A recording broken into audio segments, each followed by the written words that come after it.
Welcome back, ladies and gentlemen, to another edition of Through the Fire.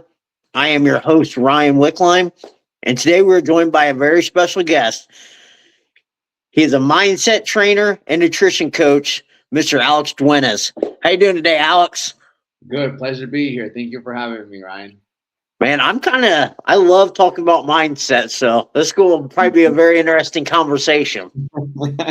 Absolutely, brother. Me too, man. It's the premises of everything. Exactly. So the number one question the audience is probably wondering, who is Alex Duenas? Oh, man, that's a great question. Many facets to it, but if I can say, he's a man that at a very young age, he grew up with two parents, God bless. And my mom's from Colombia, my dad's from El Salvador. How my parents met was very interesting. My parents knew each other for about a good 2 months before they pretty much my mother got pregnant and they got married. So it was a very interesting. My dad was living in Miami at the time, 38 years old. My mom was living in Colombia. She came to Miami. She was 29. That's when her and my father met one night out. One thing led to another. Before they knew it, my mom, was pregnant. And that was a great thing, beautiful thing. My dad had a house, had a dog. But the even more surprising thing is when they found out that they were going to have a child, not just one child, but two child. So I were actually going to have twins. So I actually have a twin brother who actually lives in Chicago. And so honestly, growing up with my dad, and my dad worked a lot. My dad worked because at one point he's like, okay, well, I got how to support the house now. So he's, 38 working at a Sunset, so this newspaper factory, and he's working long hours. And my dad gave us a roof over our head, food, shelter, water, everything, everyone, good clothes, everything. But working those long hours, he developed a lot of stress. My dad didn't grow up with the best mother. She did the best she could, but she was very like abusive in a certain way. So my dad kind of never grew up with a father. So being the first time like being a father, it was very difficult growing up with him. He was very tough on us, me and my brother, verbally, even physically. It is what it is. But he put me in baseball. He put me in baseball. I was very athletic. That's what my thing was.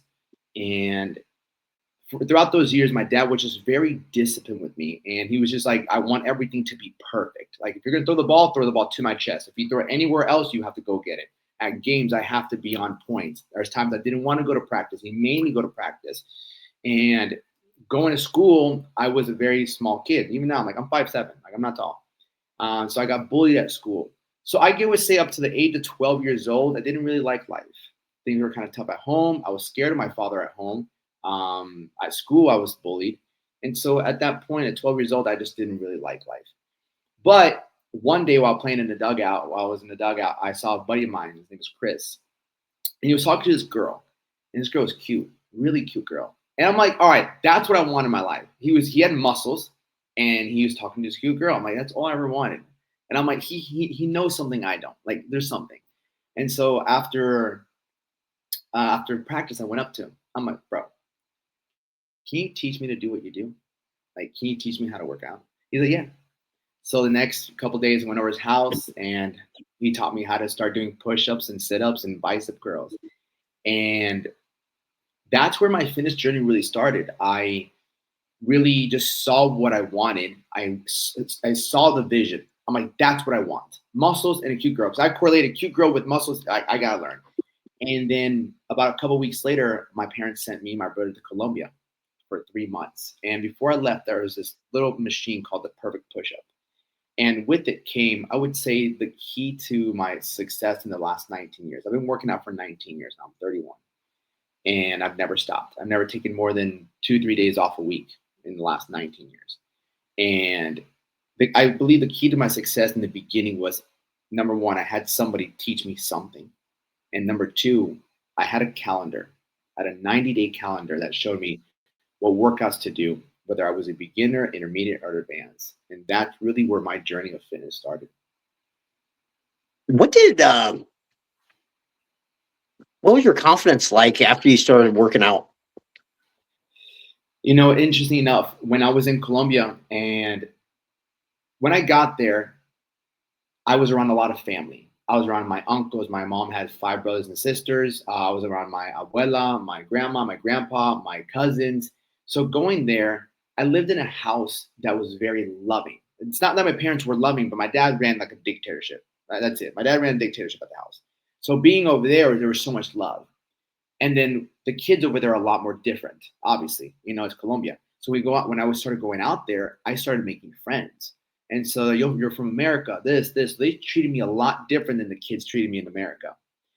And I would play with them, make friends. At night, my grandma would go and watch TV. She would go watch her little novelas. And I would pull out my little calendar, pull out my little perk push-ups, and I would start getting my workout in. I started working out. And within like the first month, like I just noticed changes. I felt great about myself. I got such a great high. And that led me to talking to more girls when I was over there. So my confidence really increased the minute I started to see myself change. I started wearing tank tops and I was like maybe 100 pounds, but still I saw the changes in my chest. I saw the changes in my arms. And I'm like, wow, like I feel so confident in myself that, there was this girl, she was 14 years old. She really liked me. I liked her. One day we're playing manhunt. We get behind this tree and then like she turns around, looks at me, and then we end up just kissing. We end up making out. And I'm like, wow, like that night, everything in my life really changed because I went from being bullied at school, not really talking to girls, not liking the way I look, not having confidence, being afraid of my father, just having very low self-esteem and fear, to a whole new world of having friends, talking to girls, liking the way I look, liking who I am, to the point where some kid came up to me, he's like, yo, like, what are you doing? Like, I can see you've changed. And I was 12 at the time. He's like, let me show you. So then I went and I showed him, I'm like, this is what I'm doing every day, my push-ups, my sit-ups. And so I taught him how to work out. And so that really just gave me, so when I came back to the States, I was just a different boy. I just felt really good about myself. Man, it's crazy how just small little change in habits could produce all that. Mm-hmm.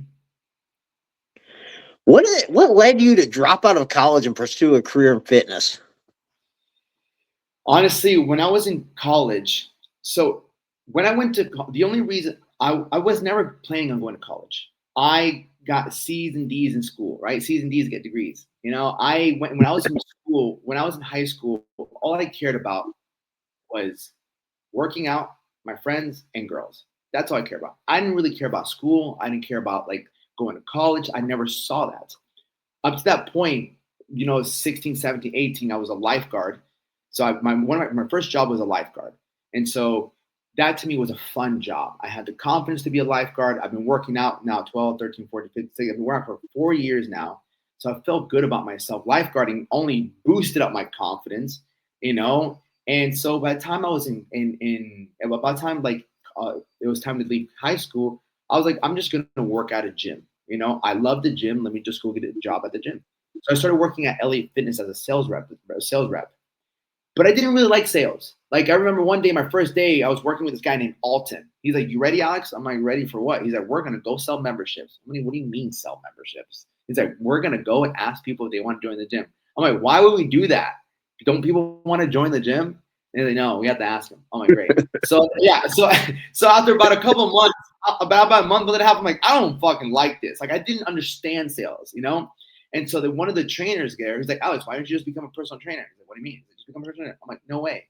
So then I went to Fort Lauderdale. I had a motorcycle at the time, and I took a 2-day certification, and I got certified as a personal trainer, which the class was bullshit. I learned nothing there, but it is what it is, right? And so then I remember one day a buddy of mine, my buddy David, called me, really close friend, very successful now. He's like, hey, come to college. He was going to UCF at the time.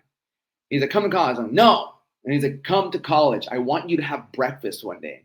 So he's just watching out for me. He's like, I just want you to have breakfast one day, man. And I'm like, fine, I'll go. So I went to Valencia. I ended up signing up to Valencia. The crazy part is, before I signed up, or I was planning on going, I needed to get a job. And at that time, I just felt like I had a good body. And there was this guy I looked up to. His name was Z's, R.I.P., rest in peace. He died at 22. And he was a male stripper. So I was like, you know what? I'm just going to go be a male stripper in Orlando. Forget it. I don't care. So I go to college, and I end up finding this club called Pulse. I end up being a male stripper there for about a month. And it was fun. My friends with me, they supported me. I thought it was like a fun time. I actually met my girlfriend of 4 years. I'm not with her no more, but I met my girlfriend there for 4 years there. But one time I was in college and I was just not doing good.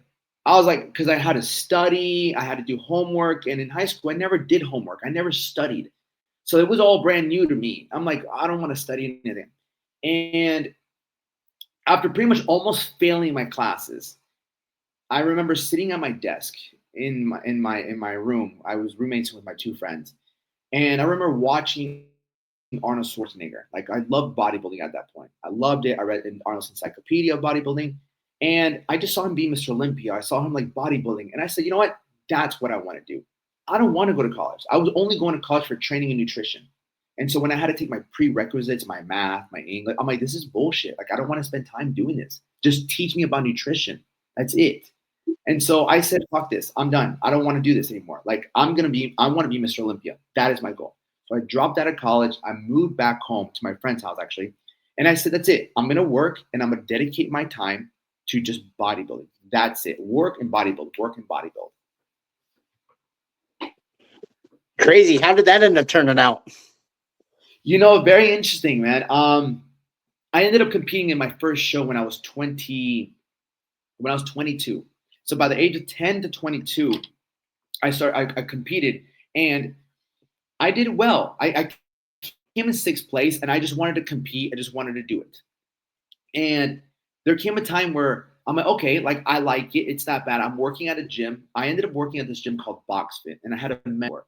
And he's a great mentor. He's very successful. He had a gym. He had a couple properties, real estate. He had a family, very good morals in life. So I found a really good mentor. He just had like the bells and whistles of life. And I started mentoring under him. So he started teaching me the gym business, how it works, how to be a great trainer. It was in West Palm Beach. So we would get clients from Palm Beach Island to come here. So at 21 years old, I'm training like high level clients, like business owners, CEOs, lawyers, all these different people. And I'm just 21. And he just always told me, Alex, stick to your craft, because I was a great trainer. And so then eventually after my first show, I'm like, I like this. Now, going into my second show, I knew that I had to take performance enhancing drugs. I just had to. I did my first one naturally because I'm like, let me just see if I even like this before I even put anything in my body. Because I never worked out till I know it was never like, yo, I need to get massive, massive. I'm like, I just want to look good. And I did look good for a very long time. I have looked good. And so for my second show, I started taking performance enhancing steroids. So for a whole year under the supervision of this coach, I took it. And it was one of the toughest things I've ever done, mentally, physically. And after that show, I was 24 years old, 2019, April. After that show, and I came in first place in my class, and I won the overall, but I was left broke and nothing and no money. And my health, my hair was falling out. I had acne. I was having libido problem, high blood pressure. I'm like what is this? My dream of bodybuilding died that day because I'm like, my health is not worth it. Like I'm not into fitness for this. Like I've been into fitness for confidence, for freedom, for just the ability to have self-esteem, respect. So to me, bodybuilding did not align with my actual values. So that was like the last time I ever took anything. And so then that's when that kind of dream died. And I'm like, okay, well now what do I do? You know, which led me to a whole different route in life. So what kind of services do you provide them? Well, here's the thing. After pretty much bodybuilding, I went on this whole like identity thing. I'm like, what am I going to do now? I had a dream for so long. And there was a quote that I heard when I was like 16 years old that says, the man without a penny is not the poorest man. The poorest man is a man without a dream. Chase your dreams. I'm like, as long as you have a dream, it doesn't matter where you are financially, as long as you have something that's pulling you and you're working towards something. And so at that moment, I was like, what am I going to do? I was in a really bad relationship with a girl at the time. And we were both not good for each other. Like I cheated on her, she cheated on me. Like it was a very toxic relationship. I broke up with her. We got back together. And then one day she's like, hey, she was from Gainesville where I live now. She said, look, I'm going to move to Gainesville with or without you. And I'm like, fuck. My best friend lives here. And we've been working out since we were 15 years old. Like since we were like young kids, we've known each other. And he's a cop over here. And I called him. I'm like, bro, can I come move in with you? He's like, bro, it would be an honor to have you move in. I might say less. So we ended up moving. I ended up moving with my friend. She moved here. At that point, I didn't know what to do. I was $10,000 in debt. I had $300 to my name, no college degree. I had some clients where I was living, but now I have no clients. New town, no job, $10,000 in debt. My Toyota to Corolla, 25 years old, no dream. I'm like, what am I gonna fucking do in my life? And about after a month, I got a little valet job. I used to get always valet jobs because you can get cash. So I got a valet job. And after about like a month of living there, it was December now. I'm like, you know what? I can't be with this girl. So I broke up with this girl. And then I found myself pretty much at rock bottom because now I have no relationship. I'm barely making any money. I still have debt. I'm sleeping on an air mattress. And then that's when I sat there one night and it's cold as shit. And I'm like, okay, there's only one person who can really help me out in this situation. So I had my Bible and I grabbed my Bible and I opened it up. And I'm thinking I'm going to open it up to a page and he's going to speak to me. That didn't happen. Couldn't even understand what I was reading. I'm like, oh, there goes that. So there goes my last hope. And then the next day I get a call from my coach who actually coached me on my last bodybuilding show, who's very close to God. And we had a 45-minute conversation where he just pretty much told me that Jesus just wants a relationship with you. The next couple of days, this book called Jesus Calling lands on my lap. And that book was just a daily devotional. And I dedicated my days to waking up every morning and reading this book. And I read that book for 3 years straight. Let me put it this way. After that phone call, 8 months later, I had my own gym. 8 months later, I had my own clients. And I had my own gym facility where I train people. And so I built the gym and I started training people at a park with the small little equipment I had, some boxing stuff because I teach people boxing. I'm great with nutrition because of bodybuilding. So within 8 months, I started talking to people, getting clients, saving up money. Eventually, it started raining because I was training everybody outside. And fucking Florida weather, it just starts raining like crazy in like August. So I was actually forced to find a place. I was like, here's adversity. Like I'm making money. I'm making $3,000 to $4,000 a month. I'm working maybe 4 hours max a day. I'm making money. I finally have something going on for me, right? Like I have my own business. Things are going good. And it starts raining and raining and raining. I'm canceling sessions. I'm like, and I feel bad because these people, my clients paid me.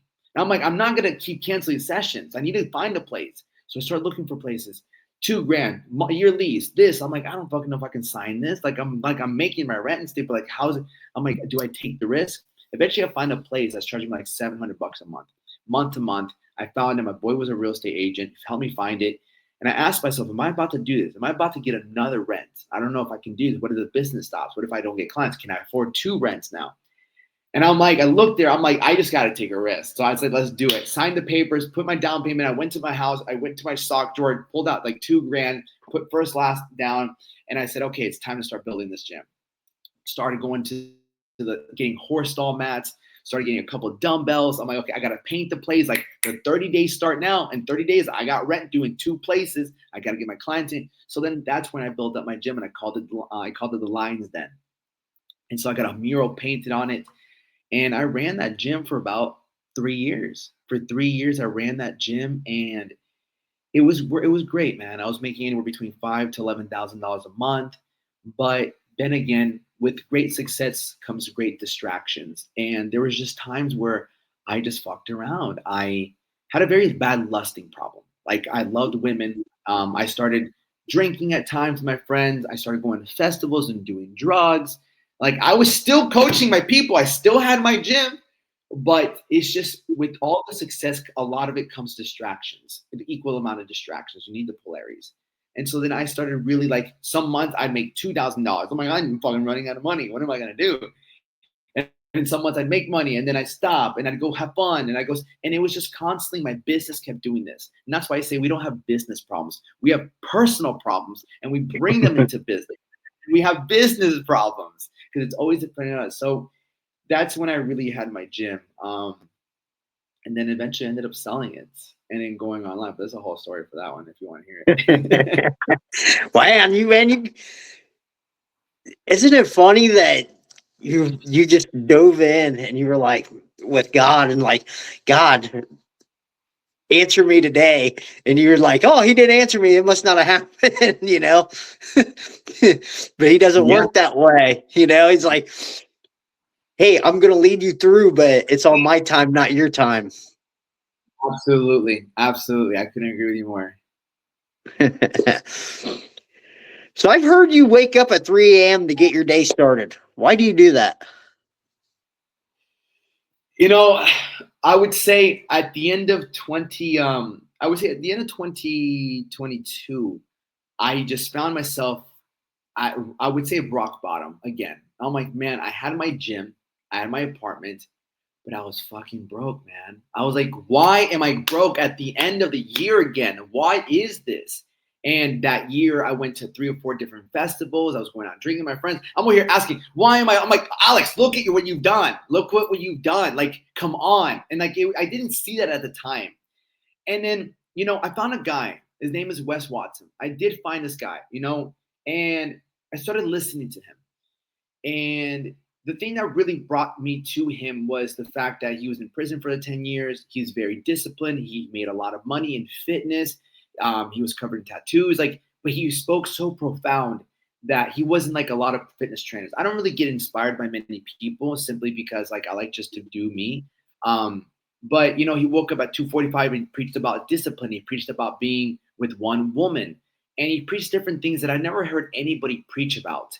And I've never wanted to just follow the rules. I never wanted to be the guy who works a 9 to 5. I never wanted to wear a suit and tie. I never wanted doing this. And so once I found him, I said, okay, I'm not going to do 2:45. I can do 3 o'clock, right? And so at the beginning of January of 2023, it took me the first I couldn't do it, the second I couldn't do it, the third I couldn't do it, the fourth I couldn't do it. It was like 4 o'clock, 5 o'clock, 4:30, 5 o'clock. And then the night of the fifth, I said, listen, motherfucker, you are going to wake up tomorrow at 3. I don't care what you have to do. You have to wake up tomorrow at 3. And I just drilled it in me.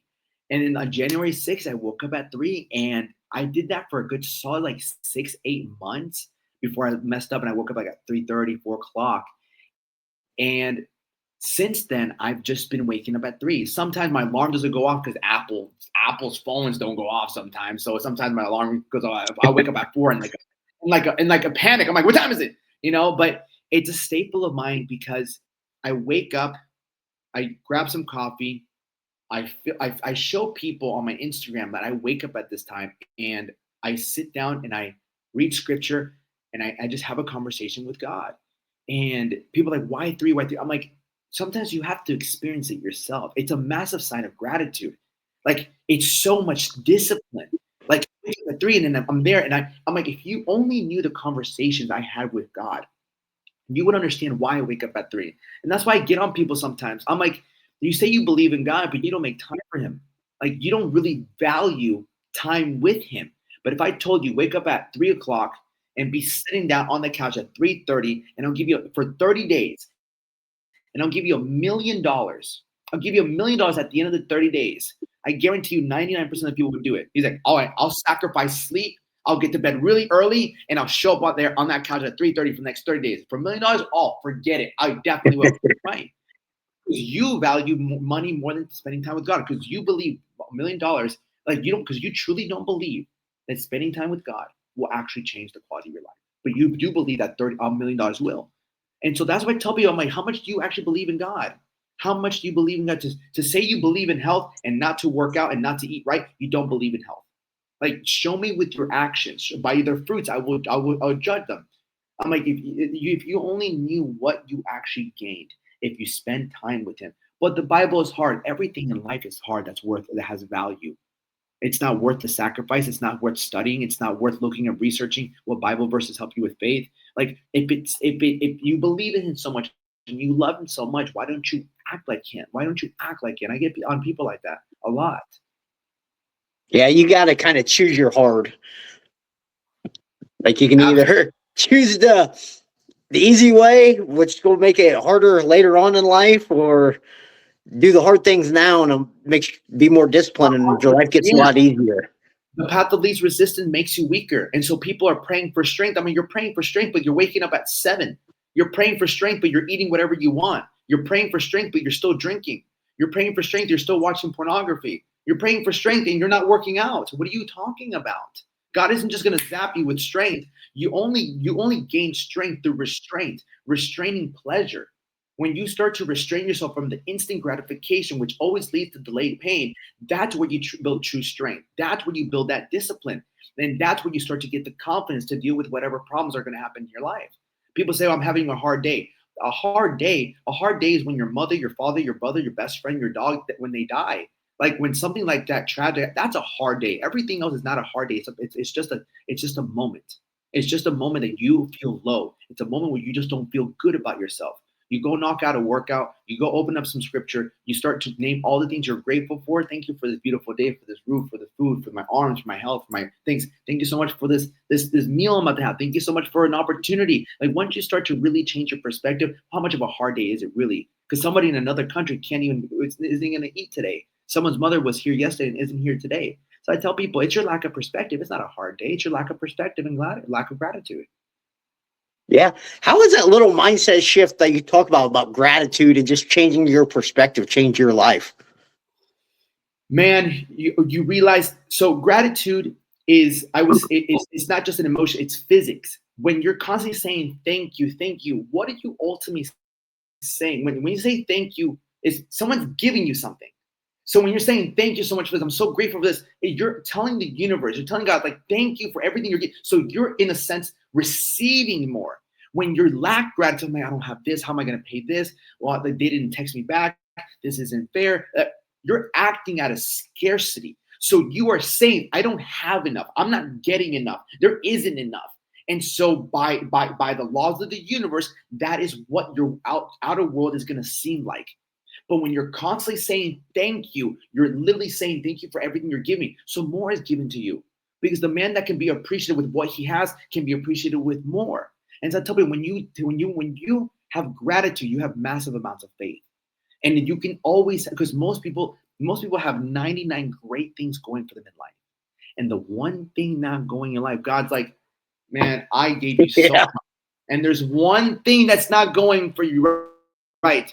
That's what you're focused on. And when you focus on your problems grow. Whatever you focus on only grows. If you focus on all the abundance that you do have, which we really do, that only grows and you only prosper more. That doesn't mean you're not going to be faced with adversity. That doesn't mean you're not going to have trouble. And I always tell people, everything that's happening to you in life is happening for you. Because if it's painful, that means you're going to grow. Because the enemy of progress is comfort. If you're comfortable, you're regressing. But if you're in discomfort leads to progression. Comfort leads to regression. So you're uncomfortable? Perfect. What are you being taught? Yeah, exactly. Like I've sat there and talked with a lot of the athletes I work with, and we talk about that a lot too, about the things you focus on, you're going to get more of. So when you focus on, hey, I didn't do this very well, and you lack confidence, what do you think's going to happen when you tell yourself you're not good enough, or I stink, or I suck? What do you think? What do you think's going to happen as you're competing? Yeah, absolutely. The self-talk. Like you can analyze and be like, okay, you can reflect. Okay, why didn't I do so well? What happened? Where was I going wrong? What did I do? What could I have done better? Okay. And honestly, like we talked about, it's like, where are you letting your discipline slip? Where is it? Is it in your nutrition? Is it the time you wake up at? Is it all the vices? I tell people the path of destruction starts with alcohol, from alcohol to drugs, from drugs to lust, from lust to overeating, from overeating to negative to bad company, hanging around the wrong people, to a negative self-talk, to playing the victim, the blame game. These are all the path of destruction. They might give you instant gratification, but all of these lead you to feeling a level of guilt, shame, and regret. Whenever you do any of these, you're going to feel those afterwards. When you feel enough shame, enough guilt, enough regret, that's when you start to feed your doubts and your fears and your anxiety. And all that can always lead to a level of depression, because depression is simply regression. You're just regressing. You're not getting better. You're waking up, whether you're not looking better physically, you're not looking better financially, your relationship isn't getting better, and you don't have a good connection with God. Because anytime you go towards those vices, yes, instant gratification will lead you to delayed pain, will lead you to just being worse. And then you wake up and be like, man, How's it going to work? All this fear, all the fear comes from the fact that you feel guilty after you ate that meal. You feel guilty after you watched the porn. You feel guilty from skipping the gym and just procrastinating. I didn't work out today. It's all these feelings amount to you losing confidence. The biggest killer of confidence is guilt and shame. If you do something, if you eat a really good meal, you're proud of yourself. You get self-pride. If you get that workout in, you feel good about yourself. You woke up early, you feel good about yourself. You read some scripture, you feel good about yourself. That builds confidence. But if you wake up late, you slept in, you ate like crap, you didn't work out, you're not getting closer to God. If you're not getting closer to God, you're getting further away from Him. So now you have more doubt because the coiled serpent, right? If you're not getting closer to God, you're getting closer to the devil. I tell people, that's it. It's one or the other. There is no in between.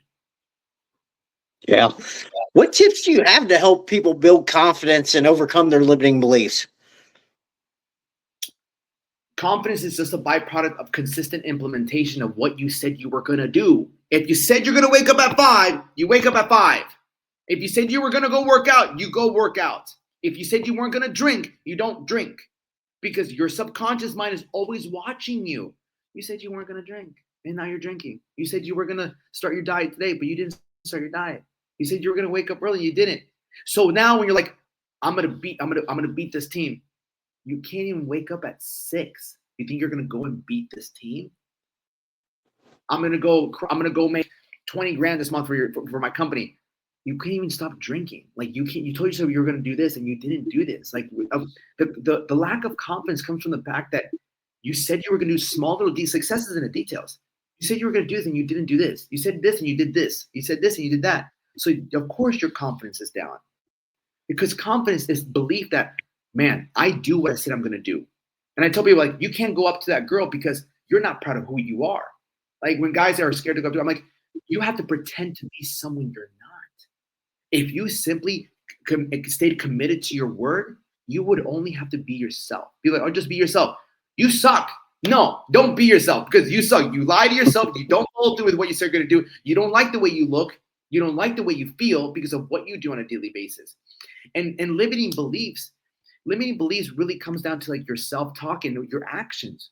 It's like, again, if you can't do the simple things like waking up on time or not hitting the snooze, how are you ever going to accomplish bigger goals? If you can't even do a simple thing as wake up early, you can't do a simple thing as eating going to get that workout in.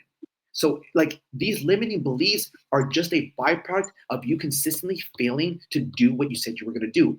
Confidence is killed by guilt. Whenever you ate that meal, it's like, oh, I don't feel too good. I feel bloated. Or like, man, I didn't go to the gym today. Guilt. Like, I wasn't going to drink today and I drank. The next day you're hungover. Oh, I'm so hungover, man. Or you're smoking weed. And like, weed just makes you comfortable. You wake up the next day kind of groggy, like, oh, okay, it's just lowering your discipline. So your limiting beliefs and your confidence, it's either built or broken depending on how you do what you said you were going to do. Yeah. Why do you think so many people settle for the life they don't want and doing the things that aren't good for them? I would say self-mastery begins with what we ingest.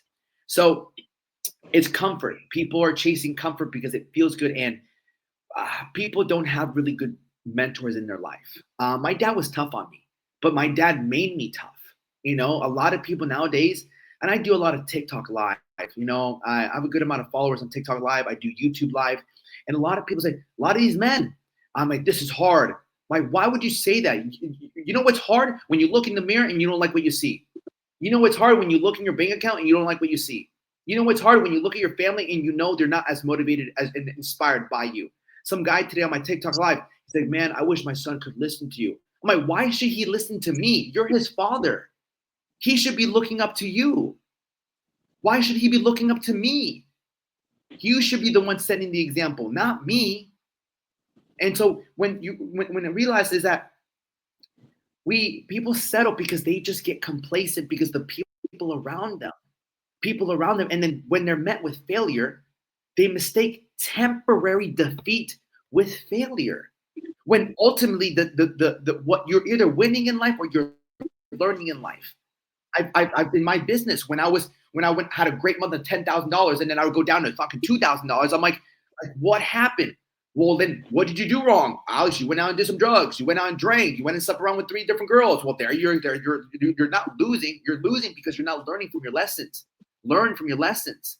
And so simply, when it comes to having a level of self-worth, people settle because they don't feel they're worthy of more. And they're not worthy of more because they're not putting in more work. They're just doing the bare minimum. Because again, it's the comfort. It's the lack of discipline. When you start to eat food that you like, oh, this is good, this is good, this is good. Then you start to drink. Then you start to, oh, you know what? I'll go to the gym tomorrow. So it's called the curse of comfort. I call it. It starts like this. Just 10 more minutes. I'll go in the afternoon. I'll start next week. Just one cookie. Just one drink. No, getting close to God is just hard. This is the last time I'm going to do this. Just one more porn video. Nothing more. Just one last time. That's the curse of comfort, because it sounds minimal. It sounds minuscule, but it adds up and adds up. Before you know it, it's been months. It's been years. Before you look in the mirror, you don't even recognize the man who that is. Who is this man? Yeah, and it's that easy. Like you said, we start like bargaining with ourselves. Oh, just one more, just one more. It's like, that's not going to work. You just gotta kind of discipline yourself to say no more. Yeah, absolutely. And then the thing is, discipline is. I always tell people, discipline is being able to almost see in the future, because you're like, fuck, dude, if I eat this, I know I'm going to feel like shit afterwards. I know if I sleep, and I know if I keep sleeping, I'm going to fucking regret this. Like, it's seeing the future because you felt it before. When you go and drink, you're going to feel like shit the next day. You know it already. So discipline saying, do I want to feel like that tomorrow? Right? Do I really want to? It's called borrowing tomorrow's happiness, because what you're ultimately doing is you're taking tomorrow, right? If you didn't do it, you feel good, but instead you're taking that and you're borrowing that for tomorrow. So then tomorrow you're feeling good today, and then tomorrow you feel like shit. So you're living in debt. Yeah. How can someone find their purpose in life? Your purpose in life is to realize that your life is your purpose.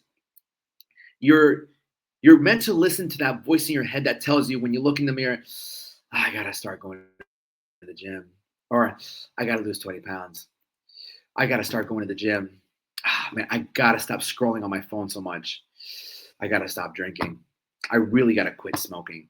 That's Christ. That's Christ. That you got the little angel and you have the little devil, right? The little angel's always pushing you. You should start working out more. You should really call that person. They were such a good person. You shouldn't have been mean to them. You shouldn't have spoken. You should go apologize to them. It's that's it right there. You're already being guided. It's Luke chapter 11, verse 52. For woe you lawyers, you look not within yourself. You take away a key of knowledge. You look not within yourself. Like, it's all within you, right? Luke chapter 17, verse 21. For the kingdom of God is within man. 1 Corinthians chapter 3, verse 16. That you are the temple of God. You are the temple of God. And so in Matthew chapter 6, verse 33, but seek ye first the kingdom of God and his righteousness, and everything else shall be added onto you. The answers are all within. You don't have to go anywhere. If you look within, right, and John chapter 8, verse 32, the truth will set you free. Be honest. You know the truth. But again, Romans chapter 8, verse 7, for the carnal mind is enmity against God. And so your flesh, it's a lot about denying it. So it was like what Matthew chapter, I think 22, verse 14. It's like, if a man wants to follow me, he must deny himself. Deny all your worldly pleasures. Every vice, deny yourself. I know you want to drink. I know you want to sleep in. I know you want to eat more food. I know you want to watch porn. I know you want to procrastinate. I know you want to think negative, but you have to deny yourself and be honest with yourself. And when you're honest with yourself, that is when you start to really make progress. That is when you really start to get closer to God, because you are not doing what you want to do. You're doing what you're meant to do, which is your purpose in life is to listen to that positive voice and pursue it. And the thing is, the more you follow that positive voice, the stronger it gets. That's why when people pursue the other voice, the comfort, the curse of comfort, it's so hard to break habits because you've listened to that voice so much you think it's you, but it's not. It's the coiled serpent, just like Eve got deceived. She's like, should I eat from this? I'm like, yeah, why not? I'm like, should I stay in bed? Yeah, you've worked a long day. It's been such a long day. Oh, should I eat this? That's just one. What's one gonna hurt? Yep, and one always leads to another and another, and then the next day, Never and the one. next day, and until it's a habit. That's it. It's a snowball effect. It's never just one, but it's you rationalize with yourself. And when you rationalize with yourself, you're just telling yourself rational lies. Yeah. If someone was at their lowest point in life right now, what would you tell them? Get down and do 25 push-ups. Rest. Get down and do another 25 push-ups. Rest, then do another 5. Do 5 burpees. Get down and do that. You're only at a low moment. You only feel negative. You feel very low because that's where you're at frequency-wise, vibration. Get down, hit 25 push-ups or 25 burpees. Rest. Your heart rate's gonna be going up. Then hit another 25. Then hit another 20. By the time you're at 50, 75, 100, you're like, you're sweating. Your heart rate's up. You feel you're so enlightened now. You feel good about it. You feel stronger because you did something positive. You did a positive act. You did something that raised your level of vibration. Like you feel good about yourself. You feel proud. Like I did that. I don't care if it's 10. Even if you're overweight by 50 pounds, do modified burpees. Do 5. Rest. Do another 5. Rest. Do another 5 until you see your heart rate going. And you're like, how do you feel? I was like, I feel good. Of course you feel good. You did something. You proved to yourself that you can get down and get back up, get down and get back up, get down and get back up. And you did it multiple times. And so what happens in that moment, your whole perspective changes. Not because everything around you became different, because you became different. The things in life around you don't change. The thing you change and the things you look at change. When you feel enlightened, when you feel a sense of joy, gratitude, love, and abundance, you're like, you know what? I can do this. That's why every time you work out, every time you either get off the floor or you leave the gym, you leave with such a more positive perspective of life.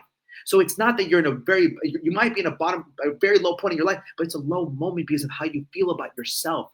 You don't feel proud of yourself. You don't feel strong enough to get through whatsoever. Whether it's a physical problem, whether it's a financial problem, whether an emotional problem, you just need to get a win. You need to stack a win in that very moment. Get down. I don't want to. I don't give a fuck if you don't want to. Do you want to stay feeling the way you feel? Do you want to go towards the alcohol? Do you want to go towards the drugs? Do you want to go towards the porn? No. Get down, do that. Raise your level of frequency. And before you know it, you look around like, I can do this. I can do it. And that spur of the moment is what you need. Yeah, it's so amazing how just a little bit of movement and exercise like changes you and just like changes your mindset. Everything. It's our natural high. It's what we're doing. It's what we're given to get that high. We're all looking for a high. Every single one of us has something that's seeking expression. It's in everybody wants to express themselves. Just people just go towards the things that give them the easy expression, which is the alcohol, the drugs, the lust, and the overeating, the negative thoughts, the procrastination, the scrolling. And so we're all seeking to be one to feel better. But every time you go towards the vice, yes, it's instant. It's I feel good, but then you're left with delayed pain. But when you hit that workout, I always say there's 3 ways to get yourself out of a negative state. 3 ways. Number 1, a workout. You can do that anywhere. If you're at your office, you're at your home. I've been at the hospital one day when I felt like I had a kidney stone. I'm sitting there and I'm feeling low. I leave the hospital room and I start doing push-ups outside. I had a little needle in my arm. I had a needle in my arm where they drew blood still in there, and I'm just doing push-ups because I felt low. I'm like, I'm in here with a bunch of sick people. I'm feeling low. I don't know what's happening. I'm like, I'm not gonna stay here. I'm not gonna stay in this negative state of mind right now. I need to go outside and I start doing push-ups. I don't care if I had the little thing in there. Did that like 100 push-ups. I'm like, okay, I feel better. Am I dead? No, I'm good. I get my back inside. And number 1, so it's working out. Number 2, open some scripture. Get out of your own thoughts. Go read Jeremiah 29:11. I don't care what's happening in your life. For I know the plans I have for you, declares the Lord. Plans to prosper you, plans to give you hope in the future, right? Not to harm you. And so read something positive, then read. Before you know it, you're drowning all the doubt and you're feeding your faith with scripture, with food for the soul. And the third one is go help somebody. Go help somebody. There's somebody who has a worse life than you. Go do something for somebody. For me, it's like to help service people, make some money, like go do something, create, like make the world a better place. Give what you wish to receive. Go tell someone you're amazing. Go give a homeless person $1. Go tell someone like, I hope you have a great day. I love your shirt. I love your shoes. I love your shirt. I love your shoes. Like, you look amazing. Hey, I love you. I hope you're having a great day today. I'm so grateful for you. Thank you. Go give what you wish to receive, and it will come back to you. When you're feeling that, those are the 3 things I always tell. Go to that, and you'll realize how everything turns around. Yeah, that's some great advice, man. Serving others, especially when you're at your lowest point, I mean, that is one way to just kind of snap you back. Yeah. Go help somebody out. Tell them you love them, right? Give what you wish to receive. If you're feeling low and you want to feel love, give love. How can people get a hold of you?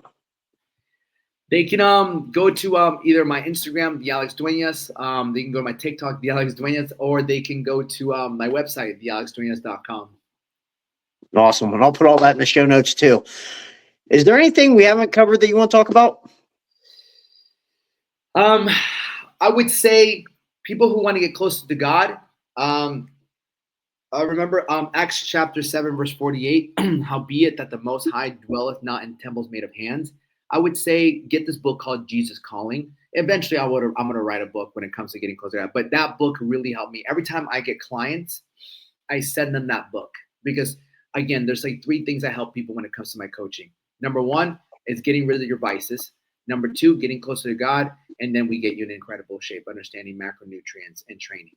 Because at the end of the day, a lot of these coaches, the mistake they make is that they give someone a plan, but the person still has vices. The person still keeps running towards these pleasure-seeking vices when things get difficult. Their mindset hasn't shifted. And that's what mindset really is. People are like, what is mindset? Well, mindset training is all about looking at what's happening to you and turning it into a positive that's going to help you get closer to the goal that you want. Like you weren't able to, like something happened at work, you have to stay longer. Perfect. I'm inconvenienced. Welcome to the inconvenience factor. What can I do? Can I order a meal? Can I go to what can I do right now? Or you woke up a little late. Oh, what am I going to do? Am I going to feel ungrateful? I'm like, no, I need to get up and go move forward. Mindset training is all about speaking to yourself positive. I'm hungry. No, this is what fat loss feels like. I'm hungry. No, good. Let me go do some push-ups. I'm feeling kind of low. No, I need to either get in my word, I need to go do a workout, or I need to go help somebody out. That's mindset training. It's taking the negative thoughts and then being like, no, these are not my thoughts. This is helping me. This is good for me. This is somehow somebody making me stronger. And every single time we put ourselves in a very difficult spot, perfect. This is what's making me grow. It's turning pain from a negative perspective. This is hard. This is what's making me into the person I want to be. This is what's making me into the father that my kids need. This is what's making me into the husband, the boyfriend that I want to be for the ones I care about. This is making me a great coach for my clients who are the ones who are struggling at home or where they might be. And I would say get closer to God is just spend time with him. And if you look within, and you're honest with yourself, you'll get closer to him. Get the Jesus Calling book. It's a daily devotional. And it's literally like he's always sitting at the table every single morning. You wake up, he gave you another day, and he's sitting on that couch. And he sees you walk past him. And he's sitting there. He's waiting for you to sit down with him. And you're like, God, I would love to stay. I just got to go to work. I got to get ready. Okay, well, I'll be here. Every single morning, he's there. He just gave you another day. And he's waiting there on the couch or on the table, just hands like this, super excited because he wants to talk to you. He wants to, share some time with you. Like, no, I got to grab my coffee. I got to go. I'm running late. I just don't have time. Even though you just spent 20 minutes, 30 minutes on your phone scrolling, instead of, all right, I need to get up, get some coffee, and, let me go spend some time with God, So I would say that, like, take some time and just, you want more peace, you want more clarity, you want to stop overthinking, then spend some more time with him and get that book, Jesus Calling. That's what I'll leave you with. Yeah, great advice. All right, final question. What is one piece of advice you'd like to leave our listeners with about overcoming adversity? Don't mistake adversity with temporary defeat. It's just an opportunity for you to look at your situation. And if you can just say, this is happening for me, this is happening for me, you will find a way you will look for the positive. You have something in your brain called the reticular activating system, and whatever you focus on will consistently grow. If you think this is the worst thing to happen to you, you will find reasons for it to be the worst thing to happen to you. The other day, about a month ago, I hit a car. It was parked. I parked my truck so many times. And this day, turned and I hit this car. And I was furious. And I'm like, I wanted to punch my car seat. I'm like, I look out, there's a big dent, big scratch. I'm like, why did I hit this car? But why? But why? And like, I wanted to hit my cushion. I wanted to punch my car. And because I was like, what? I parked this car so many times. I've never been in an accident. What? And so in those moments where you have no idea why certain things happen, this is happening for me. This is happening for me. This is happening for me. This is happening for me. This is happening for me. I calmed down. I found the guy. I'm like, look, I hate your car and I'm sorry. And then I just told him, he's like, we'll get it fixed. I'll pay for it. I don't know how much it was going to be, but it was just test of my integrity. And eventually I ended up like, cost me $700 fucking dollars, you know? And I'm like, God damn it, whatever, you know? But I'm like, whatever, send the money. And I ended up like getting like 4 more clients that month. And I realized that it happened for me to test my integrity, because sometimes before God can give us more things in life, he first has to see, can we actually handle more? Are we responsible enough? Perfect example, the people who win the lottery, they get a bunch of money and then they end up worse off. So I tell people, sometimes he can't give you what you actually want because you're just not ready to keep it. I tell people, if I gave you my body, you would lose it in 1 month. You don't have the habits. So if God gave you more money, you're just going to ruin your life. So it's like, whenever you're going through adversity, realize that it's happening for you. And if you can just be honest and do the right thing, which is always the hardest thing, and it takes the most courage, like putting the bottle down, apologizing, or actually waking up and going to do the work, you'll realize that adversity is just there to show you that it's a testing before a blessing. You pass the test, you get a blessing. You fail the test, you fail to learn the lesson, you will not get the blessing. That's a great perspective and a way to look at things. Well, Alex, thank you so much for coming on here with all your energy and insight for all of us. Absolutely, brother. It was great. Thank you Well, for guys, having me. hey, not a problem. Well, guys, that's going to be all the time we have here today. Remember, the only way to get what you want is to go through the fire.